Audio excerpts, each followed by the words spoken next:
Après plus d'1 an de voyage en Afrique, on est enfin arrivé à Cape Town. C'est une ville qu'on connaît déjà un peu, mais qu'on a hâte de redécouvrir. Pleine de vie, de couleurs et multiculturelle, Cape Town est une ville vraiment unique, avec d'un côté l'océan Atlantique et de l'autre la Table Mountain. Entre visites de musées, trek dans les montagnes, apéro entre amis au bord de l'océan, virées en voilier et promenades dans ces rues colorées, on n'a pas eu le temps de s'ennuyer. On a aussi dû s'occuper de Ascarena, ce qui a pris beaucoup de temps dans des quartiers beaucoup moins glamour. Mais ça, on t'en parlera dans une prochaine vidéo. Allez, on t'emmène avec nous découvrir nos coins préférés de la ville. Hello, nous c'est Agathe et Mathieu. Il y a 1 an, on décide de tout quitter pour partir explorer les plus belles architectures du monde. Après avoir traversé l'Afrique de l'Ouest du Maroc au Bénin, notre odyssée nous amène en Afrique australe pour y découvrir encore plus de culture, d'histoire, de paysages et d'incroyables constructions. C'est vraiment incroyable et c'est pas encore fini. Toujours au volant d'Ascarena, on t'emmène avec nous découvrir les plus beaux lieux de notre planète. Pour cette vidéo, il faut qu'on t'emmène dans un de nos musées préférés qui se trouve ici au Waterfront. C'est le MOCA, il se trouve dans des anciens silos. Il est vraiment magnifique au niveau de l'architecture, mais aussi des expositions qu'il propose. Allez, on t'emmène tout de suite à l'intérieur et puis on te raconte comment ça a été construit. C'est vraiment impressionnant.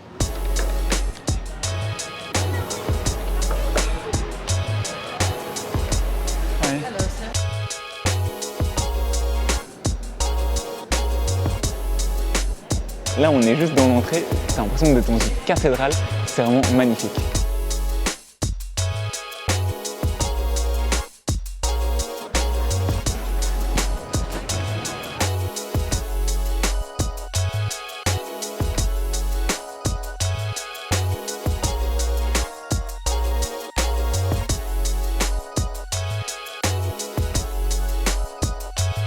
Le Zeitz Museum of Contemporary Art Africa, c'est l'un des plus grands et plus connus musées d'art contemporain d'Afrique.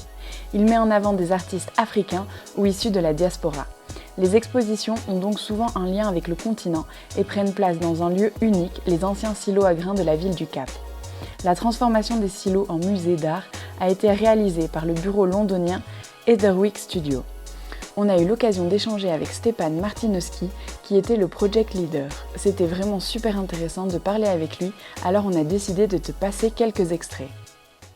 Ce qui est vraiment impressionnant dans ce musée, c'est comment il a été rénové, comment ils ont gardé les anciens silos, mais en même temps comment ils les ont transformés, parce que évidemment c'était un bâtiment industriel et maintenant c'est devenu un musée. Donc il y a plein de petits ajustements qui ont dû être faits, et le plus impressionnant, c'est quand tu vois ces 2 épaisseurs de béton. Tu vois, il y a 2 couches là, parce que évidemment les silos de l'époque ont dû être renforcés. Et donc tu le vois, à l'extérieur c'est un béton qui a vécu, parce que évidemment ce sont les anciens silos, et à l'intérieur ils sont venus couler une nouvelle couche de béton. We have cast new concrete inside the tubes. So imagine these are the old concrete walls, like you're inside one of the tubes. And then, this is very diagrammatic, but formwork would be done already with the final shape of the void. Then new concrete was cast as these sleeves, but already in the shape of the final void. And formwork goes away. This is cut roughly. And then there's a final cut. See the new concrete, as it already has the angles. They use saws, like touching the concrete to guide them. The new concrete was a guide to cut the old one. Et alors, tu vois, cette excavation-là, on a l'impression que c'est un rond ou bien une forme ronde, mais en fait, c'est la taille d'un tout petit grain de blé qui était utilisé ici dans ces silos, qui a été zoomé à l'échelle fois 1000 et qu'ils ont mis dedans, et puis qu'ils ont enlevé, et du coup, ça donne cette forme. One of these random ones, like the most insignificant thing in the world, was taken and then cut out from there, like forever. So all the grain is gone, but that void is like there. So we also like that it was like taking a bit of the history of the building and like showing the history in a way. Et donc, ce qui est super chouette, c'est qu'en plus de réutiliser ces silos, ils les ont en plus intégrés au musée. Donc, c'est-à-dire qu'à l'intérieur des silos, il y a un escalier, il y a des ascenseurs. Donc tu rentres à chaque fois dans ces petits silos, et après il y a des boîtes blanches qui ont été rajoutées, évidemment parce que ça doit répondre aux standards d'un musée international. Ce musée, il est vraiment reconnu partout dans le monde. C'est un des plus beaux musées, et moi je trouve que c'est un des plus beaux musées au monde. C'est vraiment magnifique ce qu'ils ont réussi à faire. Ce qui est aussi très intéressant et qui a été un challenge, c'est que les architectes te font rentrer dans un bâtiment que tu n'as jamais eu l'habitude de visiter. Donc les silos, normalement, tu ne visites jamais quelque chose comme ça. Et donc, ils t'amènent à l'intérieur d'un bâtiment industriel qui n'a jamais été ouvert au public, qui n'est pas touristique. Et ça crée une vraie expérience. Donc en plus d'être un musée d'art contemporain africain super intéressant, l'entrée du bâtiment est une expérience en elle-même. Donc vraiment, si tu passes au Cap, il faut absolument que tu viennes ici au MOCA. Alors de ce côté du musée, on voit très bien les silos, ils étaient vraiment immenses et juste à côté, tu vois, il y a un autre bâtiment qui n'est plus rond mais qui lui est rectangulaire. C'est là que se trouvaient les bureaux à l'époque de sa construction en 1921. C'était un des bâtiments les plus hauts de Cape Town, c'était vraiment un bâtiment emblématique, tu le voyais de partout à Cape Town, il était vraiment énorme. Donc comme je l'ai dit, il a été construit en 1921 et en 2001, il a complètement été laissé à l'abandon. Ce n'est qu'en 2016 qu'il a été transformé en musée, donc plusieurs années plus tard. Et maintenant, c'est toujours, comme à l'époque de sa construction, un emblème de la ville, même si sa fonction est complètement différente. Ce qui est vraiment intéressant, c'est que les façades de ce bâtiment, elles ont été classées très rapidement. Et donc même avant que ça devienne un musée, c'était déjà classé. Et donc évidemment, le bureau londonien, Heatherwick, qui a réalisé ce musée, ils ont dû faire très attention à la façade, ils ont dû la garder telle qu'elle et vraiment travailler l'intérieur. Malgré tout, ils ont quand même pu faire ces sortes de bow windows, ces vitres en bulles comme ça qui sont vraiment très intéressantes. C'est un peu seulement là-dessus qu'ils ont réussi à travailler. Le reste de l'enveloppe extérieure du bâtiment, ils ont dû la laisser telle qu'elle. Et donc même s'ils ne pouvaient pas toucher à l'enveloppe extérieure, faire de trous, etc., ils ont quand même pu, on va dire, enlever certaines couches qui étaient à l'extérieur du bâtiment, comme des couches de peinture. À l'époque, il a été peint de plusieurs manières, il a même été peint en jaune, c'était sa dernière couleur. Et eux, ce qu'ils ont fait, c'est qu'ils ont enlevé toutes les peintures pour vraiment laisser le béton apparent, le béton d'origine. Et donc c'est pour ça que tu vois toutes ces cicatrices en fait, parce que évidemment au cours du temps, il y a eu des petits rafistolages qui ont été faits et ils ont voulu vraiment laisser ça à nu. Et les architectes, ils ont même été jusqu'à garder la halle où arrivaient les trains qui venaient au silo. C'est devenu aujourd'hui l'entrée principale du musée. Donc là, on voit très clairement la porte par laquelle les trains passaient qui a été conservée et les rails de train juste à mes pieds qui ont été également conservés. Et cette grande halle, ce n'est pas uniquement l'entrée du musée parce qu'on t'a pas dit, il y a aussi un hôtel de luxe en fait dans la partie qui était les bureaux. Pour les architectes, ça a été évident de mettre le musée dans la partie des silos à grains et l'hôtel dans la partie des bureaux parce que la structure existante des bureaux permettait d'ouvrir ces grandes baies vitrées et donc ils ont créé des chambres super hautes avec une énorme baie vitrée qui offre un paysage magnifique sur la ville. De leur petite chambre de luxe, les touristes ils peuvent voir la Table Mountain, Lion's Head et Signal Hill, rien que ça. Alors on sort du musée et on va maintenant te parler du quartier dans lequel ce musée a été installé parce qu'il n'a pas été installé ici pour rien, on est dans le quartier du Waterfront et c'est le quartier le plus touristique de Cape Town.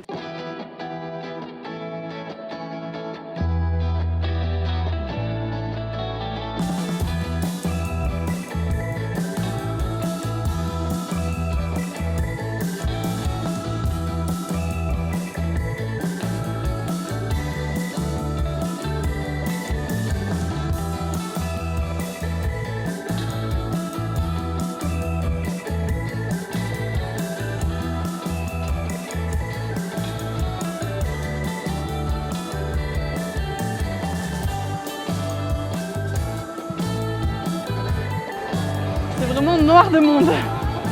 C'est impressionnant.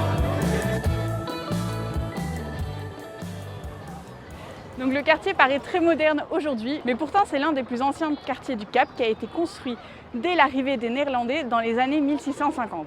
Les Néerlandais, quand ils sont arrivés ici, ils avaient besoin de quoi? Ils avaient besoin d'un port pour affréter leurs bateaux. Donc c'est l'une des premières constructions qu'ils ont réalisées à l'époque. Ce port était vraiment très important pour la Compagnie des Indes parce que c'était un port de passage pour la route en direction des Indes.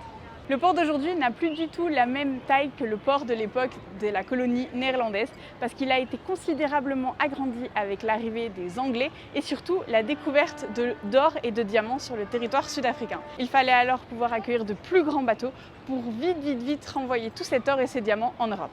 Au moment de l'agrandissement du port par les Anglais, ils l'ont renommé Victoria et Alfred Waterfront en hommage à la reine Victoria et à son fils Alfred. Aujourd'hui, il porte toujours le même nom. Là, il y a un plan du quartier et on voit très bien le Alfred Bassin, c'était le bassin qui a été construit par les Néerlandais. Il était beaucoup trop petit pour accueillir les gros bateaux. Et donc les Anglais, ils ont construit le Victoria Bassin qui est beaucoup plus grand. Et à la fin du 19e siècle, ce port a petit à petit été délaissé pour un port encore plus grand qui pouvait affréter tous les bateaux de containers qu'on utilise aujourd'hui. Et alors, il y a eu un grand plan de réhabilitation de ce port qui a été lancé en 1988. Ce plan de réhabilitation, il a voulu faire de ce quartier un endroit mixte où on retrouve des bureaux, des logements, la marina et ainsi que énormément de commerces et de restaurants. Et c'est pour ça que c'est devenu aujourd'hui l'endroit le plus touristique de Cape Town. On a une petite course à faire, du coup on va profiter d'être là parce qu'ici ça a énormément de magasins. Je ne sais pas combien de nombre de magasins il y a, mais tu peux trouver tout ce que tu veux. Donc on va essayer de trouver ce qu'on a besoin et on espère qu'on va trouver parce que les magasins c'est pas notre truc.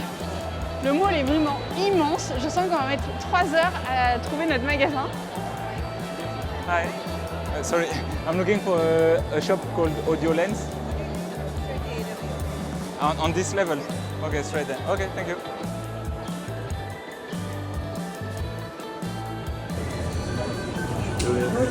Trouvé. Mission accomplie. Plus facile que ce qu'on espérait. Ouais, pas mal. Il est 8h, on s'est levé super tôt, enfin super tôt pour nous en tout cas, pour aller faire une petite rando parce que ici au Cap tu peux faire énormément de rando. On va t'amener avec nous et on va t'amener voir la magnifique vue du Cap d'en haut de la table. Ouais. Déjà pas mal de soleil ce matin, donc Et t'as le temps la crème. je vais mettre la crème.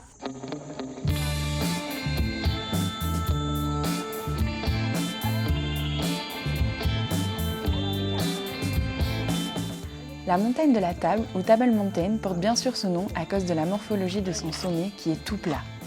Lorsque les nuages s'y accrochent, on dit même que la nappe est mise. La ville de Cape Town s'est développée au pied de cette montagne qui culmine à 1086 mètres d'altitude. D'un côté, elle est flanquée des collines de Lions Head et Signal Hill, et de l'autre de Devil's Peak. À l'ouest s'étire une partie que l'on surnomme les 12 apôtres. C'est là que nous allons randonner, ou plutôt faire du scrambling, un mélange de randonnée et d'escalade. Ce sera une grande première pour nous, alors heureusement, on est accompagné d'amis qui sont expérimentés. Ça va l'escalade, Agathe? Elle se balade. Donc jusqu'à présent c'était l'échauffement quoi. Là on commence la partie sérieuse.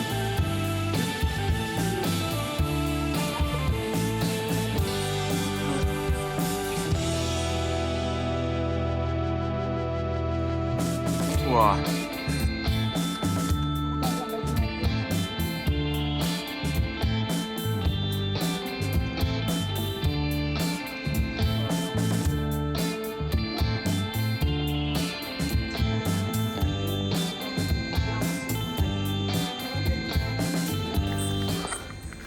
Alors, vous commencez à nous connaître. Il y en a un des deux qui a le vertige, et c'est moi. Et là, ça commence à bien monter.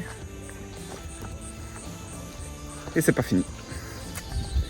Je sens que ça va être marrant cette petite rando escalade.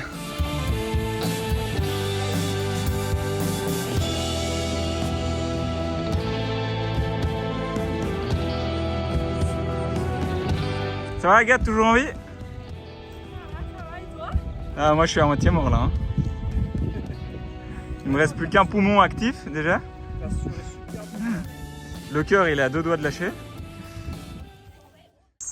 Donc quelle route on a fait Agathe? Ah, on est monté au milieu et ensuite on a marché en dessous là, à l'ombre. Tu vois la faille au milieu? Ouais, donc on est passé là.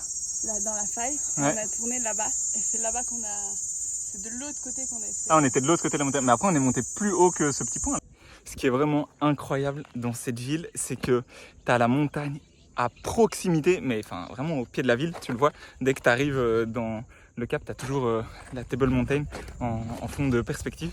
Et donc tu roules 20-30 minutes et tu es déjà complètement dépaysé. Enfin, là, je sais pas, si je te dis pas que je suis au Cap, tu n'as pas vraiment l'impression que je suis dans une très grande ville, quoi. Et c'est ça qui est vraiment trop chouette dans cette ville, c'est que tu as la nature vraiment juste à côté de toi. Et puis si jamais t'aimes pas la montagne, t'as la plage. Et voilà, on a quasiment terminé notre randonnée, il nous reste plus que quelques mètres et on sera retourné aux voitures en bas de cette magnifique randonnée. On a fait une randonnée qui s'appelle Castel Sport et en fait on a pris une déviation sur laquelle il n'y a plus aucun panneau et où il est juste marqué no entry. Mais c'était vraiment magnifique, incroyable. Petite escalade et tout là dès le matin. Moi j'ai un petit peu flippé parce que c'était quand même des fois un petit peu raide, mais j'ai quand même réussi à aller jusqu'au bout. Donc je suis assez fier de moi. Agathe a aussi réussi à suivre parce qu'en fait on est avec des membres du climbing mountain trail machin de South Africa. Donc c'est des personnes qui connaissent hyper bien les lieux et c'est pour ça qu'on a réussi à aller avec eux parce que je pense pas que c'est une randonnée que tu puisses faire tout seul parce qu'il faut vraiment connaître les petits coins où tu peux passer et ceux où tu peux pas passer. Parce que sinon en fait il y a un autre chemin que tu peux prendre, que tout le monde prend, qui est beaucoup plus facile, mais qui te permet pas d'avoir des aussi beaux points de vue. Donc on est trop content, c'est vraiment magnifique. Et en fait ici il y a plein de randonnées à faire. On est en fait sur le massif de Table Mountain et tu peux la monter de plein d'endroits différents. Et c'est assez chouette parce que nous on l'a commencé par la face ouest à l'ombre ce matin et donc il faisait pas trop chaud. Par contre là ça commence à cogner sévère. Et donc je pense qu'on va rentrer, se prendre une petite douche et continuer notre exploration du cap et de ses alentours. Allez, on t'emmène à nouveau avec nous, c'est parti.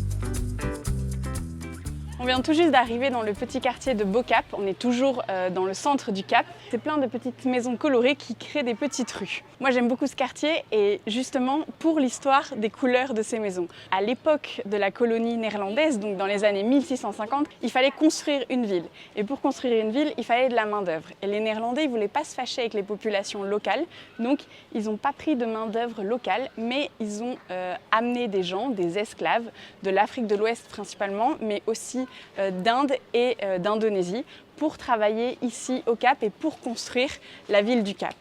Donc ces esclaves qui venaient d'ailleurs, qu'on appelle aujourd'hui les Coloreds, ils vivaient ici, dans ce quartier, dans la maison rose tout au fond de la rue qu'on voit derrière moi, qui est aujourd'hui le musée de Bo-Cap. Une fois que les Anglais ont aboli l'esclavage, ces esclaves, ils connaissaient que ce quartier et donc ils se sont installés ici. Ils ont construit des petites maisons et ils les ont peintes avec des couleurs très vives parce qu'à l'époque, quand ils étaient esclaves, ils avaient le droit de s'habiller qu'en blanc, ils n'avaient pas le droit de porter de couleur. Ils ont voulu mettre de la couleur sur leur maison pour montrer que voilà, aujourd'hui, c'était plus des esclaves, c'était enfin des hommes libres et ils se sont installés ici dans ce quartier. Tous ces gens qui ont été amenés d'Inde, d'Indonésie et surtout d'Afrique de l'Ouest, ils étaient majoritairement de croyances musulmanes, donc c'est pour ça que c'est ici le petit quartier musulman de la ville de Cape Town.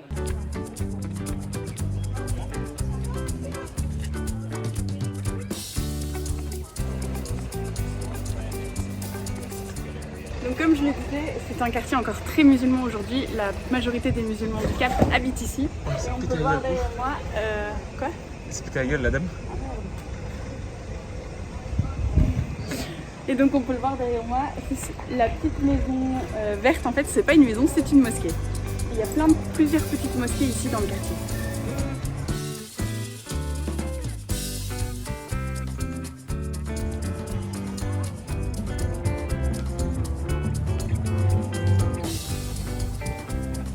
Il n'y a pas une couleur qui prend la place sur l'autre, c'est vraiment plein de couleurs différentes et ça crée des rues vraiment très mignonnes. C'est vraiment le charme de Bo-Cap. Évidemment, comme ce quartier est trop mignon et que tu peux tout faire à pied, mais il est de plus en plus apprécié des personnes qui, comme nous, viennent en vacances et qui sont touristes. Et donc il y a de plus en plus de ces maisons qui sont reprises pour faire des Airbnb. Malgré tout, ça reste quand même un quartier musulman. Il y a encore beaucoup de personnes qui y vivent. D'ailleurs, tu vois le petit drapeau derrière moi de la Palestine en ce moment. Et toujours, tu peux entendre les mosquées à l'heure de la prière. Donc voilà, ça vit quand même toujours beaucoup. C'est sur cette petite note colorée dans le petit quartier de Bocap qu'on va finir cette vidéo. Dans 2 semaines, on se donne rendez-vous pour une autre vidéo en Afrique du Sud parce que on adore l'Afrique du Sud et on a encore plein de choses à te montrer. On va aller notamment un peu plus loin, toujours dans la région du Cap, mais ça va changer complètement de décor et on va aller visiter des fermes. Allez, à plus dans une prochaine vidéo. Ciao.